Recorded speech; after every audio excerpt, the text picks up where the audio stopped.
దేవుని బిడ్డలారా, అబ్రహాము వెండి బంగారములు కలిగినటువంటి ఐశ్వర్యవంతుడయ్యను. దానికి ప్యారలల్గా మనం చూస్తున్నాం 1 కొరింథీ పత్రిక 16:2 ప్రతివాడు తాను వర్ధిల్లిన కొలది దేవునికి ఇవ్వలేను. కొరింథీ 16:2 వర్ధిల్లిన కొలది, ఆ వర్ధిల్లిన దానిని దేవుని కొరకు వాడాలి అనే కాన్సెప్ట్ మనం ఇక్కడ చూస్తున్నాం. దేవుని బిడ్డలారా, వర్ధిల్లుట్లుగా ఆదికాండం సూచిస్తోంది. వర్ధిల్లిన కొలది ఇవ్వమని కొరింథీ పత్రికలో పౌలు గారు ఉద్బోధ కనిపిస్తోంది. ఇప్పుడు నూతన నిబంధన ప్రకారం చూసుకుంటూ కూడా వర్ధిల్లిన కొలది ఇవ్వాలి అనే కాన్సెప్ట్ లో 2 మాటలు మీరు గమనించాలి. ఒకటి, అసలు వర్ధిల్లాలి అనేది కాన్సెప్ట్. ఇప్పుడు వర్ధిల్లిన కొలది ఇవ్వాలి అనేది ఏమి ఇవ్వాలి? ఇంతటి గంభీర మౌనము దీనికి అవసరమా? ఏమివ్వాలి? అదే ఏమివ్వాలి? నేను ఎందుకు ఈ మాట ఇన్నిసార్లు అడుగుతానంటే, చాలా మంది వర్ధిల్లిన కొలది అంటే అది డబ్బు గురించి కాదండి, ఆత్మ విషయంలో ప్రభు చెప్పాడు, వరాల విషయంలో ప్రభు చెప్పాడు, మీరు ఎందుకు అలా తీసుకుంటున్నారు అంటూ ఆవేశంగా ప్రశ్నిస్తున్నాను. అన్నాను, ఒకవేళ నువ్వన్న మాటే కరెక్ట్ అయితే అది ఆత్మ సంబంధమైన కృపా వరముల సంబంధమైన విషయమే మాట్లాడి ఉంటే ఇచ్చేది ఏంటి మనప్పుడు? కాబట్టి ఇట్స్ ఎ బేస్లెస్ ఆర్గ్యుమెంట్. ఒక పునాది లేని అమాయకమైనటువంటి వాదము లాంటిది, అంతే. వాదం అని చెప్పడానికి కూడా దానికి సరిపోదు విలువ. ఇప్పుడు నేను మీకు జ్ఞాపకం చేస్తే ఏంటంటే, మీరు ఆర్థికంగా వృద్ధి సాధించుట క్రొత్త నిబంధన లేఖనాలు సమ్మతిస్తున్నాయని గుర్తుపెట్టుకోండి. హలో, నా మాట మీకు అర్థమవుతుందా? Financial development for a Christian is accepted and encouraged even in the New Testament era. నూతన నిబంధన యుగములో సహా ఒక దేవుని బిడ్డ ఆది అపోస్తలుల ఉపదేశములను అనుసరించి ఆర్థికాభివృద్ధిని సాధించిన దేవుని ప్రణాళికలో భాగమై ఉన్నది. మీరు వర్ధిల్లిన కొలది అనే మాటలో అర్థం, మీరు అసలు మొదట వర్ధిల్లాలనేది. మీరు వర్ధిల్లుట దేవుని చిత్తం అనేది. అలా వర్ధిల్లాలంటే ఏం చేయాలి? అది వేరే సబ్జెక్ట్. అది అసలు వర్ధిల్లడం దేవుని చిత్తమా కాదా అన్నది కూడా పాయింట్. మీరు వచ్చినట్టు చూడండి, వర్ధిల్లాలి అని చూస్తుంటే రెండవ పార్ట్ ఏంటంటే వర్ధిల్లున కొలది దేవునికి. ఆ మాటలో కాన్సెప్ట్ ఏంటంటే, దేవునికి ఇచ్చిన కొన్ని ప్రమాణాలు ఉన్నాయి, అవి లాస్ట్ లో చెప్తాం మనం. ప్రథమ ఫలమును, దశమ భాగమును, ఇట్లాంటివి కొన్ని ఉన్నాయి కదా. ఒకడు ప్రథమ ఫలం ఇస్తే చాలు, మిగతా దాంట్లో దశమ భాగం ఇస్తే చాలు, మిగతాది తనకి ఇష్టమైనట్టుగా చేయొచ్చు. పాత నిబంధన కాలంలో ఆ విషయం ఉండేది. నూతన నిబంధన కాలంలో ఏం చెప్తున్నాడంటే, మీరు ప్రథమ ఫలం ఇచ్చారు, దశమ భాగం కూడా ఇచ్చారు, అయినా ఇంకనూ మీరు వర్ధిల్లుతున్నందున మేము ఇవ్వాల్సింది ఇచ్చేసామని సంతృప్తి పడకుండా వర్ధిల్లు కొలది ఇంకా ఇచ్చేది పెంచుతూ పోండి అని చెప్పాడు. Up to what extent we have to go, what is the upper limit అనే ప్రశ్న వచ్చినప్పుడు యేసుప్రభు చెప్పిన తిరిగిన ఇలస్ట్రేషన్ 2 కాసుల విధవరాలు దంతం. దాదాపు ఇది తెలియని వారు ఎవరు లేదు. దీని ఎక్స్ప్లనేషన్ చెప్తున్నప్పుడు మీరందరూ వదిలేసి ఒక కోణాన్ని జ్ఞాపకం చేస్తాను, అది నా దృష్టి కాదని గుర్తుపెట్టుకోండి. ఏమిటా కోణం అంటే, 100 రూపాయలు ఇచ్చిన వారు, 1000 రూపాయలు ఇచ్చిన వారు, 1,00,000 రూపాయలు ఇచ్చిన వారు ఉన్నారనుకోండి. ఆ బీద విధవరాలు 2 కాసులు మాత్రమే ఇచ్చింది. యేసు ప్రభు వారు బాహాటంగా ఆమెను మెచ్చుకున్నాడు. God appreciated that widow's offering, right? ఆయన మెచ్చుకున్న సందర్భాన్ని చూస్తే అక్కడ ఒక మాట ఉంది, వెరీ ఇంట్రెస్టింగ్. ఆయన కానుకల పెట్టె యొద్ద నిలుచుండి వేయుచున్న వారిని గమనించుచుండెను. God is observing. అది దేవుడు పర్యవేక్షిస్తున్న విషయం కనుక నేను పట్టించుకోను. కానుకలు ఇచ్చే స్థలం, కానుకలు తీసుకునే స్థలం ఒక విలువైన స్థలం. అది కూడా ఒక భారం లాగా, బాధ్యత లాగాను, కష్టపడి కొంచెం ఇబ్బంది పడ్డ పరిస్థితుల వ్యక్తులను నేను చూసినప్పుడు ఆశ్చర్యపోయాను. ఇదేంటి పెద్ద పని, పెద్ద భారమా, ఏమిటి ఇలాంటి ప్రవర్తన కనిపించిందని. నిజానికి ఆ పోస్టింగ్ ఏంటంటే యేసుక్రీస్తు ప్రభువారు గమనిస్తూ వచ్చి నిలబడిపోయిన విషయం అది. సమాజ మందిరంలో వాడుకుతున్న ప్రవేశం యేసుక్రీస్తు వారు కానుకలు పెట్టే వద్ద నిలిచి కానుకలు వేయుచున్న వారిని గమనిస్తూ వచ్చాడు. కనుక మీరు కానుకలు వేయుచున్న స్థితిని దేవుడు పరిశీలిస్తున్నాడు అని జ్ఞాపకం చేస్తున్నాను. నేను అన్నది అమౌంట్ కాదు, స్థితి అన్నాను, గుర్తుపెట్టుకోండి. ఇప్పుడు ప్రభువారు 2 కాసులు ఇచ్చిన ఆమెను పట్టుకొని ఈమె చాలా మంచి అర్పణిచ్చింది అంటే బాగుండేది, మీ అందరికన్నా ఎక్కువ ఇచ్చింది అనేటో సమస్య వచ్చింది ప్రజలకి. 1 ఇస్తే మాత్రం ఆమెను మొగలా అన్నది ఒకటి కోణం అయితే, ఏ రకంగా మొగాన్ని ఎక్కువ ఇచ్చింది? మేము సుమారు ₹1,00,000 ఇచ్చామండి, ఆమె ఇచ్చింది మహా అయితే ₹2, ఏ రకంగా ఎక్కువ అని ఆర్గ్యుమెంట్ రైస్ చేశారు వాళ్ళు రైస్ చేయడం మనకు మంచిదైంది. ప్రభు చాలా అద్భుతమైన మాట చెప్పారు అక్కడ. ఏమని చెప్పారంటే, ప్రభు మీకు కలిగిన దాంట్లోంచి మీరు ఇచ్చారు, ఆమెకు కలిగిందంతా ఇచ్చింది. వెరీ సింపుల్ వర్డ్స్ కదండి. మీరు కలిగిన దాంట్లోంచి మీరు ఇచ్చారు, ఆమెకు కలిగిందంతా కూడా. ఇప్పుడు ఒక్క మాటకి జవాబు చెప్పండి. మీరు ఒక్క మాటకి జవాబు చెప్పండి.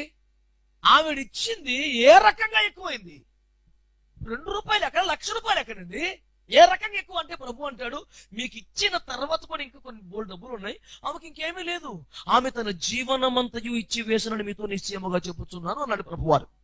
అంటే ఇప్పుడు కానుకల పెట్టులో పడింది క్యాల్కులేట్ అయిందా, రిమైనింగ్ క్యాల్కులేట్ అయిందా? అది పాయింట్. అసలు ఇది నిందానని మీరు పట్టించుకొని కోన ఒకటి ఉందానని అది. ఇది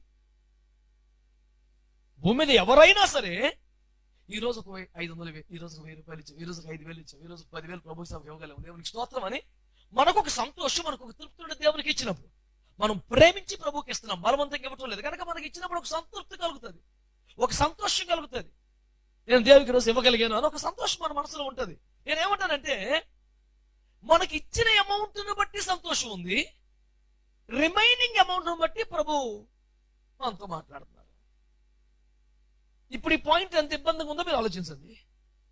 మీకన్నా ఆవిడ ఎక్కువ ఇచ్చిందయ్యా అన్నారు యేసయ్య, ఏ రకంగా ఎక్కువ ఇచ్చిందయ్యా అన్నారు వీళ్ళు. మీకు కలిగిన దాంట్లో ఇచ్చారో, మాకు కలిగినంత ఇచ్చిందన్నారు. అంటే మీకు ఇచ్చే అక్కడ ఇంకా బోల్డ్ ఉందయ్యా, మాకు ఇచ్చిన తర్వాత ఏమీ లేదయ్యా అన్నాడు. అంటే పెట్టెలో పడిన అమౌంట్ కాదు, మిగతాది ప్రభు దృష్టి పెట్టి మీకు ఇంకెంత ఉంది కదా, ఆ మిగిలిపోయిన అమౌంట్ని బట్టి చూస్తే ఇది పెద్ద అమౌంట్ ఏం కాదు, ఆమెకు అక్కడ మిగిలదు లేదు కాబట్టి చాలా పెద్ద అమౌంట్. అంటే క్యాలిక్యులేట్ అయ్యింది మిగిలిన అమౌంట్ ను బట్టి కానీ పడిన అమౌంట్ ను బట్టి కాదు. ఈ పాయింట్ మనకి సంతోషం కలిగించదు కానీ వాస్తవం. నువ్వు ప్రభు కొరకు లెక్క ప్రకారం ఇస్తున్నావు, నువ్వు యథార్థంగా ఇచ్చావు, నీ దగ్గర దోషం లేదు, నీ దగ్గర పొరపాటు లేదు, కానీ నీకన్నా ఎక్కువ ఇస్తున్న వారు మెచ్చుకొనబడుచున్నారని సంగతి గుర్తుపెట్టుకో.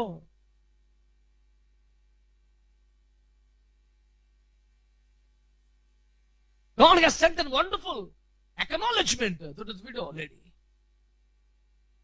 అద్భుతమైన గుర్తింపు ప్రభు దగ్గర వచ్చింది. Very good, we have given the best offering. సర్వోత్తమ కానుకను ఇచ్చావు బిడ్డ, వెరీ గుడ్ అన్నాడు యేసయ్య. కారణం తనకి ఇంకా మిగిలింది ఇంకేమీ లేదు. కనుక ఈ రోజున ప్రభువుకు మనం ఎంత ఇస్తున్నాం అన్న దానికంటే పాయింట్ మన కొరకు మనం ఎంత ఉంచుకున్నాం అన్నది పాయింట్. దేవునికి ఎంత అన్నప్పుడు మరి మనకెంత అన్న పాయింట్ వస్తుంది. ఇప్పుడు రోడ్డు మీద కారు కదులుతుందని మనకు ఎలా తెలుసు? కళ్ళు ఉన్నాయి కాబట్టి అంటాం సింపుల్ గా, అది కాదు ఆన్సర్. దాని కింద కదలకుండా ఉన్న భూమి మనకు కనపడుతుంది కాబట్టి కదులుతున్నట్లుగా కారు తెలుస్తుంది. దానికి సాపేక్షత అని ఏమంటారు ఫిజిక్స్ లో, సాపేక్షత కదా. దీన్ని రిలేట్ చేయకూడదని చెప్పలేం మనం. Hey, car is moving here, because the land is not moving. మళ్ళీ కోణంలోకి వెళ్తే నిజానికి భూమి కూడా కదులుతుంది. అదేని బట్టి చెప్తాం, ఇంకో దాన్ని బట్టి చెప్తాం. కంపారిటివ్ లేనిది చెప్పడం సాధ్యం అవ్వదు. ఇప్పుడు ఆఫరింగ్ విషయంలో కూడా అదే కోణం ఉందనే సంగతి మీకు ఈ రోజు అర్థం అవ్వాలి. దేవునికి స్తోత్రం కలుగును గాక. ఎందుకంటే ఆఫరింగ్ గురించి నేను మళ్ళీ చెప్పను. మనం ఇప్పుడు దాదాపు 1.5 సంవత్సరంలో సందాప్రసం ఎప్పుడు చేశాను నేను, ఆ డిపార్ట్మెంట్ కాదు ఇది. ఈ రోజు మన వరుస పాఠములో ఆదికాండం 13లో ఒక వ్యక్తి ఆర్థికాభివృద్ధి సాధించినట్లుగా వచ్చింది కనుక ఆర్థికాభివృద్ధి విషయంలో దేవుని చిత్తం ఏంటో సంఘానికి చెప్తున్నాను నేను. కాబట్టి దేవుని కోణం వెంట పట్టుకోవాలి. ఇప్పుడు ఈ నూతన నిబంధనలో ఉన్న దేవుని కోణాన్ని మీరు అర్థం చేసుకోకముందు, పాత నిబంధనలో భక్తులు ఆర్థికాభివృద్ధి సాధించినప్పుడు వారి వైఖరి ఎలా ఉండిందో చూడండి ఒకసారి. మీ అవగాహన కోసం చెప్తున్నాను ఒక మాట. ఇప్పుడు అబ్రహాం ఏం చేశాడు? ఆదికాండం 13:2లో వెండి బంగారములు, పాడి పంటలు, పశువులు కలిగిన దాసదాసీలు కలిగిన ఐశ్వర్యవంతుడు, ధనవంతుడు అయిపోయాడు అబ్రహాం. ఈ ధనవంతుడు అయిపోయాడు కాబట్టి ఆ ధనాన్ని ఎలాగ ఉపయోగించాడు అనేది మనం చూస్తే, అదే అధ్యాయం చివరి వచనంలో హెబ్రోనులో గుడారము వేసుకున్నాడు. సో ఆర్థికంగా తను ఇంకా స్థితిమంతుడు అవ్వలేదు కాబట్టి గుడారం వేసుకున్నాడు అనుకుందామా? మీరందరూ మాట్లాడాలి. వాక్యాన్ని ఒకసారి పరిశీలన చేయండి మీరు. వెండి బంగారములు, దాసదాసీలు, పాడి పశువులు కలిగిన ఒక ఐశ్వర్యవంతుడు ఎలాంటి ఇల్లు కట్టుకుంటున్నాడు? ఒక గుడారం వేసుకున్నాడు. కనుక అతను సౌకర్యము లేక ఇల్లు కట్టుకోలేదా? ఉంది. కానీ ఏం చేశాడంటే, మనం పరదేశులము, యాత్రికులు, మనకి ఎందుకండి డాబా అని గుడారం వేసుకున్నాడు. సింపుల్ గా, లేక ఫెసిలిటీ లేక కాదు. మరి ఏం చేశాడు? డబ్బుని ఇల్లు కట్టలేదు, చిన్న గుడారం వేసుకున్నాడు. ఆదికాండం 14:14 చదవండి. హల్లెలూయా. అబ్రహాము తన తమ్ముడు చెరపట్టబడిన సంగతిని విని తన ఇంట పుట్టి అలవర్చబడ్డ 318 మందిని వెంట పెట్టుకొని ఆ సొదొమ రాజుల పక్షకి యుద్ధం చేసి వారిని దాను మట్టుకు తరిమాడు. దేవునికి స్తోత్రం కలుగునుగాక. ఇక్కడ పట్టుకోవలసిన పాయింట్ ఏమిటంటే, అబ్రహాము ఇంట పుట్టి యుద్ధమునకు అలవర్చబడ్డవారు 318 మంది ఉన్నారు. అంటే కొత్తగా కొంతమందిని ఏరుకు రాలేదు, బలవంతుల్ని పోగు చేసుకెళ్ళలేదు. వాళ్ళందరూ పుట్టింది అబ్రహాం ఇంట్లో. పాయింట్ పట్టుకోవాలి మీరు. ఇప్పుడు అబ్రహాం యొక్క శారీరక సంతానమా వాళ్ళు? కాదు. అప్పటికి ఇంకా ఇస్సాకులు, ఇష్మాయిలు కూడా. కాబట్టి వారందరూ ఆత్మ సంబంధమైన సంతతి. అది హెబ్రోను, అది సహవాసము, అది దేవుని గుడారము, దేవుడు దిగి వచ్చిన స్థలం. ఆ ఇంటికి దేవుడు నడిచి వచ్చాడు. దేవుని వాక్యం అక్కడికి వచ్చింది, దేవుని వాగ్దానం అక్కడికి వచ్చింది. మెల్కీసెదెక ఇంటి దగ్గరికి వచ్చాడు, యెహోవా అగ్ని అక్కడికి దిగి వచ్చింది. That was the price where God visited them like anything. పలుమార్లు దర్శించాడు దేవుడు. అలాంటి చోటున 100ల కొద్ది ఆత్మీయ సంతానం కలిగారట అబ్రహాంకి. అతను గడపన భౌతిక సంతతి పుట్టలేదు. ఇంకా అవారాగా తిరిగే వాళ్ళు, పాపంలో తిరిగే వాళ్ళు, విగ్రహారాధన చేసేవాళ్ళు, శరీర సంబంధమైన కార్యాలు సంతోషించేవారు మంచి అవస్థలు పట్టుకున్నారు. దేవునికి స్తోత్రం. వాళ్ళు ఆత్మసందంగా పుట్టిన తర్వాత వాళ్ళు అబ్రహాముతో ఎంత అటాచ్ అయిపోయారంటే వాళ్ళ ఇంటికి వెళ్ళదండి, కబరం దగ్గర ఉండిపోయారు. అబ్రహాము ప్రేమకు బంధీలయ్యారో వారి కుటుంబాలు వెలివేసినో తెలియదు నాకు. But they stayed with Abraham, they lived with Abraham. Then what happened? తన వద్దన్న వాళ్ళని 3 పూట్ల తిండి పెట్టడమే కాదు, వారిని యెహోవా యుద్ధములు చేయుటకు ఆయుధాలతో నేర్పించేశాడు. అలాగే 318 మంది ఫస్ట్ బ్యాచ్ కంప్లీట్ అయిపోయి సర్టిఫికెట్లు పుట్టుకున్న రోజున వార్త వచ్చింది, మీ తమ్ముడు చెరపట్టబడ్డాడు, రండ్రా అని మొత్తం బ్యాచ్ తీసుకెళ్ళాడు. ఇప్పుడు చెప్పండి, ఒక రోజులో ట్రైనింగ్ పూర్తవుతుందంటారా? కాదు. మీరు బిబ్లికల్ గా మీరు నిఘంటువుల ప్రకారం చూస్తే కూడా లోతు వెళ్ళిపోయిన తొలి దినాలలోనే యుద్ధం జరగలేదు. సంవత్సరాలు అక్కడ బతికిన తర్వాత జరిగిన సన్నివేశం అది. అంటే కొన్ని సంవత్సరాల పాటు అబ్రామ్ గారు ఈ 318 మందిని తన ఇంట్లో పెట్టుకుని పోషిస్తూ వచ్చాడు. It was the fact. వాస్తవం అది. ఇప్పుడు సంవత్సరాలుగా 100 మందిని పోషించాలంటే డబ్బు ఉండాలిగా. డబ్బు వద్దంటే రావదా? ఇవ్వ ఇది ఎఫ్రాయిం అరణ్యములో గాలిని మేచున్నాడు, మీరు అంతేనా నాయనా? రూపాయి ఖర్చు లేకుండా దేవునికి స్తోత్రం. మరి ఏమిటండి 100 మందిని పోషించొద్దా? ఖర్చు అవదటండి. తిండి ఒకటైనా ఖర్చు. నడుగు చెప్తాను, ఉన్నది 16 మంది నా ప్రాణం తినేస్తున్నారు. దేవునికి స్తోత్రం. మాట్లాడితే ఒకరోజు ఇది అంటాడు, అదే అంటాడు. దేవునికి స్తోత్రం. నేను అటుపోయి ఇటు వచ్చేపాటికి నా భార్య ఒక లిస్ట్ తయారు చేసి పెట్టింది. అండి మనం ఎన్ని కొనాలండి? ఓ ఎందుకు బాబు ఏంటంటే మీకు తెలియదు, కొనాలి ముందు, మీకు పిల్లలు ఉన్నారు, మీకు ఏం తెలుసు? ఓ వరి బాబోయ్. అడుపై ఇటుపై వచ్చేప్పటికి ఎంత పడి బిల్లు చూపిస్తుండే. ఏందిరా అంటే మరి కొన్నామండి, మరి పిల్లలు ఉన్నారు. ఓ బాబో ఏంది ఇది? నాకెట్ట చేసినప్పుడు వీళ్ళు పిల్ల బిల్లు చూపించినప్పుడల్లా అబ్రహాం గారు శారం గుర్తొస్తుంది. ఎట్ట పడ్డారు? 318 మంది అట్టే గారు, ఈ 16 మంది తినేస్తున్నారు ఆయన. నేను ఆశ్చర్యపోతానండి. 318 మంది. నేను అంటాను 318 మంది యుద్ధంలో అలవర్చబడ్డవారట. ఇంకా ట్రైనింగ్ బ్యాచ్ ఉండొచ్చు. దేవునికి స్తోత్రం.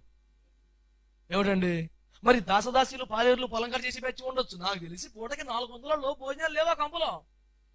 రోజు పెళ్ళే, నిత్య కళ్యాణం, పచ్చతోరణం అంటారు చూడు, అబ్రహాం గారిలో జరిగింది. వంట గుడారమే 100 మంది బతికేస్తున్నారు. దేవునికి స్తోత్రం. కొంతమందికి ఉంటే ప్యాలెస్లు, ఆ గుంపలో ఉన్న నలుగురికి సుఖం ఉండదు. డైనింగ్ టేబుల్ మీద నలుగురు కూర్చొని హాయిగా భోజనం చేసే సౌకర్యం ఉండదు. అది హోటల్ టైపే. ఎవరి టైంలో వాడు వస్తాడు, వాడు తినేసి వెళ్ళిపోతాడు. మళ్ళీ మిగిలింది ఇంకోటి వచ్చి తినేస్తాడు, ఆడి వెళ్ళిపోతాడు ఇంకోడు. నేను వాట్సాప్లో నాకు ఒక మెసేజ్ పంపారు. ఒకరు 2 పిల్లలు ఎంత ముద్దుగా పాలు తాగేస్తున్నారు సార్. ఎవరు పంపారు గుర్తులేదు, కానీ అది 2 చుక్కలు తాగి కాలుతో తోచేస్తే అవతల పిల్లి తాగేస్తుంది. అది 2 చుక్కలు తాగి మళ్ళీ దీనికి తాగేస్తుంది. ఏంటండి ఫ్యామిలీస్లో ఇలాంటి సౌకర్యం లేదు. నాకు బాధ వచ్చేది. ఎవడి టైంలో వాడు వచ్చి తినేసి వెళ్ళిపోతుంది. ఫ్యామిలీ ఎలాగవుతుందండి? హోటలే కదా.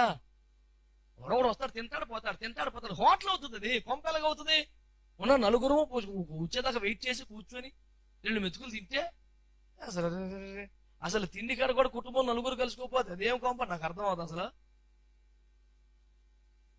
అలాంటి వాతావరణం కొంపల్లో ఉండాలని చెప్తున్నాను నేను. ఇప్పుడు ఊరకు చెప్తున్నాను. ఇదంతా దేవునికి స్తోత్రం. అమ్మ మరి మా ఊడు వచ్చేప్పుడు లేట్ అవుతుంది, నాకు ఆగలేదంటే ఏ గట్టిగేరు అందాక అందరు కలిసి తినండి. అది పద్ధతి. దేవునికి స్తోత్రం చెప్పండి. హల్లెలూయా. ఇప్పుడు మీరు గమనించండి, అబ్రహాము తనకు వచ్చిన సంపదను ఏం చేశాడు? దేవుని కొరకు ఒక సైన్యమును తయారు చేయుటకు దాన్ని వాడాడు. అవునా కాదా? ఇప్పుడు అబ్రహాము వర్ధిల్లటం దేవుని చిత్తమా కాదా? వర్ధిల్లిన దాన్ని సేవకు వాడటం దేవుని చిత్తమా కాదా? పాయింట్ పట్టుకోండి. మొదటి దినవృత్తాంతం 29వ అధ్యాయం 3-4 వచనాలు.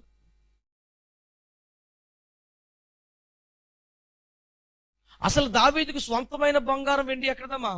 అంతే, ఇంకో సోర్స్ లేదు. తను రక్తాన్ని ప్రాణాన్ని మరిగించి అక్కడ పెట్టి సంపాదించాడు. 40 సంవత్సరాల పాటు సుదీర్ఘంగా దావీదు యుద్ధములు చేస్తూనే ఉన్నాడు. ఎప్పుడు పోరాటాలే.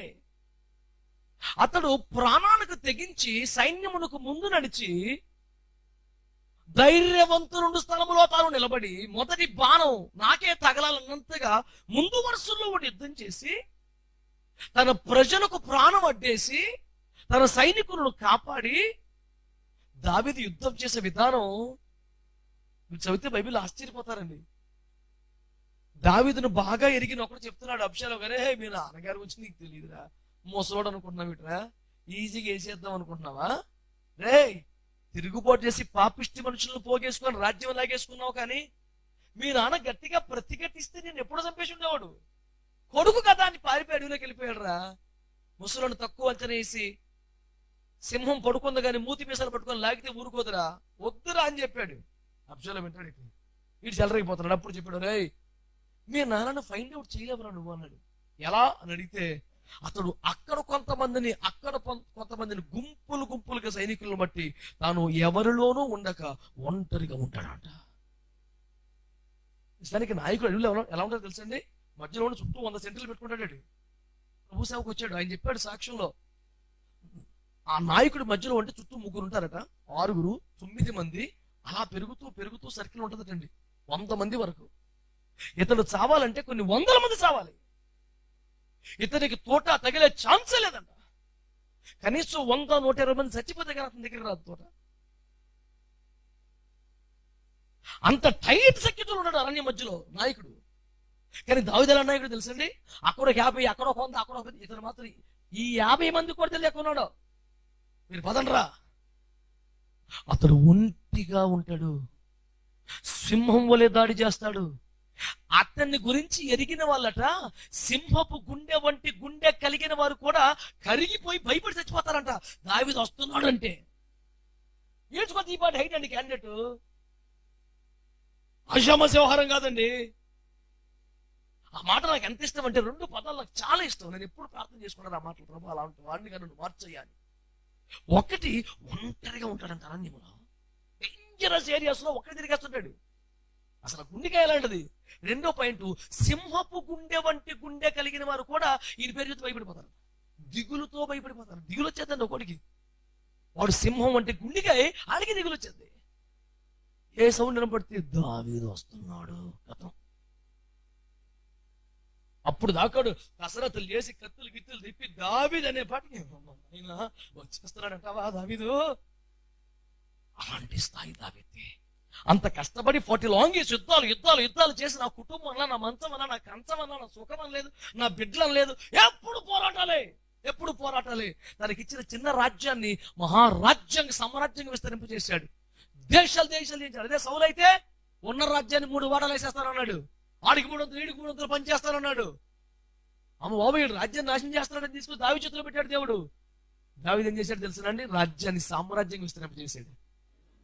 చిన్న చితక దేశాలు మొత్తం కలిపేశాడు. అందులో కిర్యత్ అర్బాను ముట్టడి వేసేదాన్ని సియోనుగా మార్చి దేవుని మందిరానికి ప్రతిష్ఠించాడు. ఇప్పటికీ సియోనుగా ప్రతిష్ఠితుంది. ఇప్పటికి కాదు, రేపు 1000 ఏళ్ల పరిపాలన కూడా ఆ సియోను కొండ మీద కూర్చొని ప్రపంచాన్ని పరిపాలించబోతున్నాడు. ఇది నాకు నిత్యమైన విశ్రమ స్థానము కూడాను. ఇక్కడే నివసిస్తాను నేను. ఇది నేను కోరుకున్న స్థలం. మురిసిపోయాడు బాబు దేవుడు. పౌలయ్య గారితో మాట్లాడుతూ అతను నా హృదయాలోచనలు నెరవేర్చాడు రా బాబు, నా ఉద్దేశాలను చేసేసాడు రా బాబు. ఎంత మురిసిపోయాడు దేవుడు. అంత ప్రాణాలు పణంగా పెట్టి సంపాదించుకుంటే అతనికి వచ్చింది, యుద్ధములో వచ్చిన దాన్ని ఆ వ్యక్తి యొక్క హక్కు అంటారు. ఆ వ్యక్తి హక్కు, యుద్ధ నీతి, రణనీతి అది. అలా కష్టార్జితంగా ఇచ్చిన సొమ్మునంతా పట్టుకొచ్చి మందిరం గడతకిచ్చింది. 6,000 మనుగుల ఓఫీరు బంగారం, 14,000 మనుగుల శుద్ధి చేసిన వెండి. ఇది కాక రాగి పనికి రాగి, ఇత్తడి పనికి ఇత్తడి. ఇదంతా ఏంటి సార్ అంటే, దేవుని మందిరం నిమిత్తము నేను సంపాదించినవి కాక నా స్వసంపాద్యంలో నుండి కూడా ఇస్తున్నాను. ఏమిటంటే నా దేవుని మందిరం మీద నాకున్న మక్కువ చేత నేను ఇస్తున్న కానుక. అంటే ఇప్పుడు దావీదు కష్టపడింది నిజమే, సంపాదించింది నిజమే. దాన్ని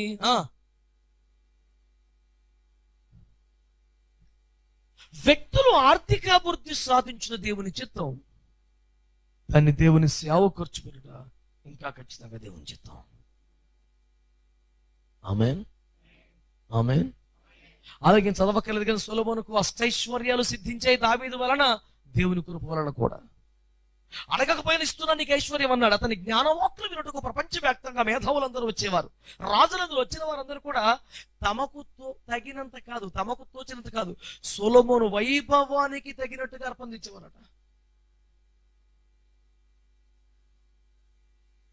గొప్పోడింటికి పెళ్లికి పిలిచారనుకోండి, ఓపిక లేకపోయినా 1000 రూపాయలు ఎత్తాడు అక్కడాడు. అదే పేదోడింటికి వెళ్తే 500 రూపాయలు తినేసి 50 రూపాయలు చదువుతాడు అక్కడ. ఆడికి 50 రూపాయలు చాలేదు. నిజానికి 1000 రూపాయలు వీడికి ఇవ్వాలి, 50 రూపాయలు ఆడికి ఇవ్వాలి. ఎందుకని ఆడికి ఇవ్వపని లెక్కలేదు. తరాలు తరగన దాస్తాడు కొంత. పాప వీడికేమో అప్పు సప్పు చేసి పెళ్లి చేసుకున్నాడు పిల్లకి. వీడికి 1000 పోయో ఇత్తే పాప వీడు బతుకుతాడు. ఇక్కడ ఎవరో ఇక్కడ 50 పోయో పడేసి వెళ్ళిపోతారు 200 రూపాయలు తినేసి. అర్థం అదండి. పెళ్లికి వెళ్ళి పేదవాళ్ళ ఇంటికి కూడా వెళ్ళి సింపుల్ ఒక పెద్ద ఫోటో ఫ్రేమ్ పెట్టుకుని ఇచ్చొచ్చేస్తాడు ఇంత తినేసి. ఈ ఫోటో ఫ్రేమ్ ఏం చేసుకుంటాడు రాడు? పురుపాలు అయిపోయి పాపం 3,000 రూపాయలు వడ్డీలు తెచ్చుకొని పెళ్లి చేస్తుంది ఆడు. మనం అందరి మీద తలకోచి చేసి పాపం అనేది ఆదరించాలి. పాపం కష్టాల్లో ఉన్నాడు, అప్పటికి అప్పుల పాలు అయిపోయాడు పాపం. మనకు 1000 రూపాయలు లెక్క కాదు పాపం. ఏదో ఇచ్చేస్తాడు పేదోడు. అలా 10 మంది 10 చేతులు వేస్తాడు, కొంచెం ఎప్పరెళ్తాడు. ఆత్మహత్యలు తప్పుతాయి పాపం. కష్టార్జితంలో వడ్డీలకు పోకుండా ఉంటది. ఏ పేద ఫ్రేము నాకు బలి కోపం వచ్చేస్తాను అలాంటి చూస్తే. ఇంకొక మాట చెప్పనా మీకు నేను? ఆ 150 రూపాయల డబ్బుకి పుస్తకం పెండింగ్ చేస్తాడు ఇంట్లో. అలాంటి వారి ఇంట్లో పిల్లలు కదా, పుస్తకం తీయాలి అంతే సార్. చూడు, 5 సంవత్సరాల క్రితం నీ కొంపలో జరిగిన ఫంక్షన్ వాడు 50 రూపాయలు రాస్తాడు. ఇప్పుడు ఖచ్చితంగా వెళ్ళిపోయి 50 రూపాయలు ఇచ్చుతాడు. వాడు పేదోడు పాపం, వాడికి అంతకైనా లేదు. దేవుడు నిన్ను ఎంతో ఆశ్రయించాడు. నువ్వు ఇవ్వచ్చు కదా ఒక 500. వాడు 50 రూపాయలు ఇచ్చాడండి. ఆ రికార్డు మెయింటైన్ చేస్తావా నువ్వు? నువ్వు దేవుడు నిన్ను ఎంత ఆశ్రయించినా 50 రూపాయలు తమ్ముడికి ఎన్ని సంవత్సరాలు అయిపోయినా సరే 50. నాకు ఇలాంటివి చూస్తే పిచ్చి కోపం వచ్చేస్తాను అన్నమాట. మామూలు కోపం కాదు. నాకే వాళ్ళ అధికారం ఉంటే మామూలు కూడా ట్రీట్మెంట్. ధర్మశాస్త్ర కాలం అంతా చూపించేస్తాను అడిగి. దేవునికి స్తోత్రం కలుగును. తప్పండి. మనం we have to bless people. ప్రజలు మనం దీవించాలి.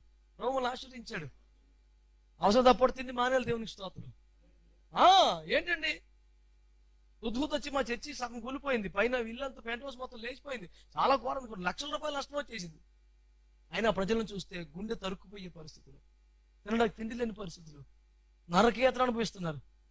వెంటనే మొత్తాన్ని కూడా గ్రామ సభను ఫోన్ చేసి ప్రజలకు అన్ని అందుతున్నాయంట, ఫుల్ సప్లై సార్, లారీలు వెయిటింగ్ లో ఉన్నాయి, ఎవరికి ఏ కొరత లేదు అన్నాడు.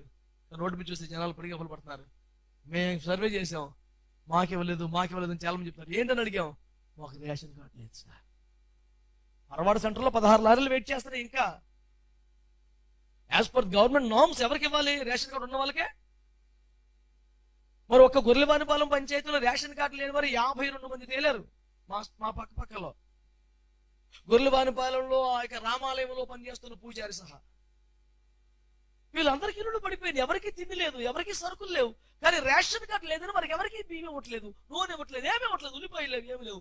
వాళ్ళు ఏడుస్తున్నారు, అయ్యా మాకు ఏమి లేవు అయ్యా, కొనుక్కుందంటే పాలపేట 100 రూపాయలు ఉంటున్నారయ్యా, చాలా కష్టం ఉందయ్యా, మాకు కూడా ఇవ్వండి అయ్యా అంటే, బాబు మేమేం చేయలేం బాబు, గవర్నమెంట్ రూల్స్ ప్రకారం మాకు కార్డు వాళ్ళకి ఇవ్వాలి, మేము లెక్క చెప్పాలి బాబు అంటున్నారు అధికారులు. వాళ్ళు ఏం చేస్తారు అధికారులు కూడా? వెంటనే సర్పంచ్ ఫోన్ చేసి కార్డు లేని మొత్తం చర్చలకు తీసారు. మనం వాళ్ళే సర్వే చేసి కార్డు లేని వాళ్ళు అందరినీ చర్చ తీసుకొచ్చారు. అందరికి ఫుల్గా బియ్యము, ఉల్లిపాయలు, బంగాళదుంపలు, పంచదార మొత్తం పంచి పెట్టారు. దేవునికి స్తోత్రం. వచ్చిన వాళ్ళందరూ చూస్తారు, చర్చి పడిపోయి ఉందంతా, ఇల్లు పడిపోయి ఉంది, వాతావరణం భీతావహంగా ఉంది. అయ్యో పాపం పాష గారు మీకు ఇది అంతగా సరిపోయింది కదండి, ఎందుకంటే అంటే పర్లేదు, దేవుడు మమ్మల్ని ఎట్టగానే లేపి ఆ మాత్రం కెపాసిటీ ఇచ్చాడు, పర్వాలేదు, ఎట్టగాడు తెప్పులు పడతాం, తిండికి అయితే లేకుండా లేం కదా, మీరు పెట్టుకెళ్ళండి.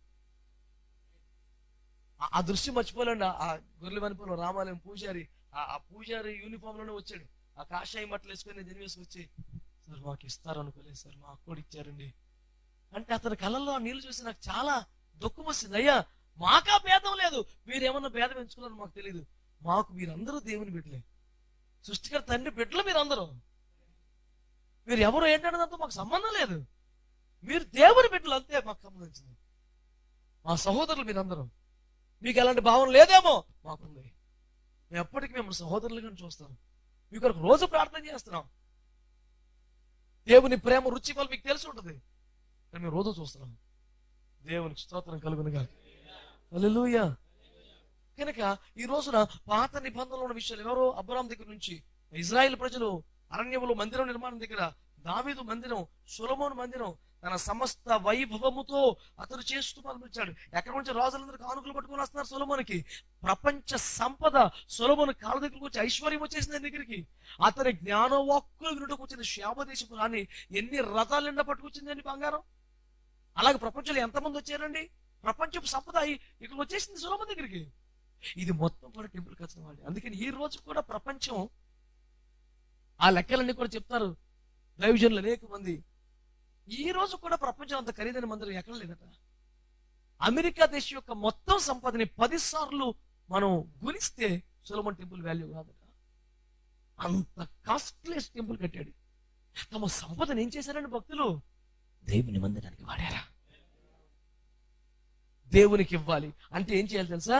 డబ్బును కలిగి ఉండాలి, కానీ డబ్బు మీద ప్రేమ కలిగి, అది టోటల్ బైబిల్ కాన్సెప్ట్. దాన్ని ప్రేమిస్తూ ఉండి ఎలా ఇచ్చేయగలం మనం? దేన్ని ప్రేమిస్తున్నామో దాన్ని మనం వదులుకోలేము. మన బిడ్డలను మనం ప్రేమిస్తానికి ఎవరైనా అడిగితే మాకు ఇచ్చిన పిల్లలు అంటే, అమ్మో బాబోయ్ మా పురాణం అని మేము ఇవ్వలేమండి అంట.